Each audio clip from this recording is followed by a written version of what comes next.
അസ്സലാമു അലൈക്കും വറഹ്മത്തുള്ളാഹി വബറകാതുഹു. ബിസ്മില്ലാ അൽഹംദുലില്ലാ. റസൂലുള്ളാഹി സ്വല്ലല്ലാഹു അലൈഹി വസല്ലമ പഠിപ്പിക്കുന്നു, ഇന്നക ലൻ തുൻഫിഖ നഫഖതൻ തബ്ഗി ബിഹാ വജ്ഹല്ലാഹ് ഇല്ലാ ഉജിർത അലൈഹ.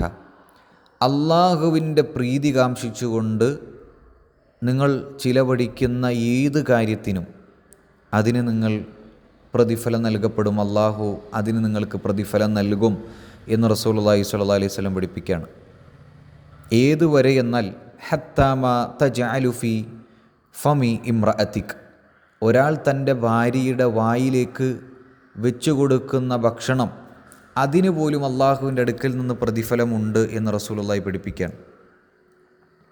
ഈ ഹദീസിൽ നിന്ന് നമ്മൾ മനസ്സിലാക്കേണ്ടത് ഒന്നാമതായിക്കൊണ്ട് ഏതൊരു പ്രവർത്തനത്തിനും നിയ്യത്ത്, അതിൻ്റെ ഉദ്ദേശം അള്ളാഹുവിൻ്റെ പ്രീതി കാംക്ഷിച്ചുകൊണ്ട് എന്നാണ് ഹദീസിൽ പറഞ്ഞത്. അപ്പോൾ നിയ്യത്ത്, ഏറ്റവും നല്ല നിയ്യത്തോടുകൂടി ഏത് പ്രവർത്തനം നമ്മൾ ചെയ്താൽ അത് ചെറുതാകട്ടെ വലുതാകട്ടെ അതിന് അള്ളാഹുവിൻ്റെ അടുക്കൽ നിന്ന് പ്രതിഫലമുണ്ട് എന്നുള്ളതാണ്. രണ്ടാമത്, ഈ ഹദീസിൽ നിന്ന് നബി സല്ലല്ലാഹു അലൈഹി വസല്ലം പഠിപ്പിക്കുന്നത് ഇണകൾ തമ്മിലുള്ള സ്നേഹപ്രകടനം.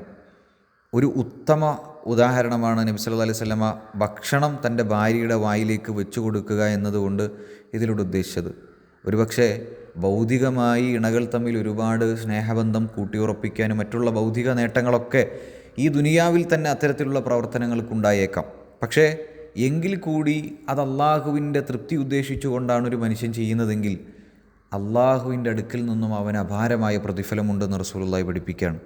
അപ്പോൾ ഏത് കാര്യങ്ങളുടെയും നിയ്യത്ത് അത് ശരിയാക്കിക്കൊണ്ട് അള്ളാഹുവിൻ്റെ പ്രീതി കാംക്ഷിച്ചുകൊണ്ട് ചെയ്യാനുള്ള തൗഫീഖ് അള്ളാഹു നമുക്ക് നൽകട്ടെ.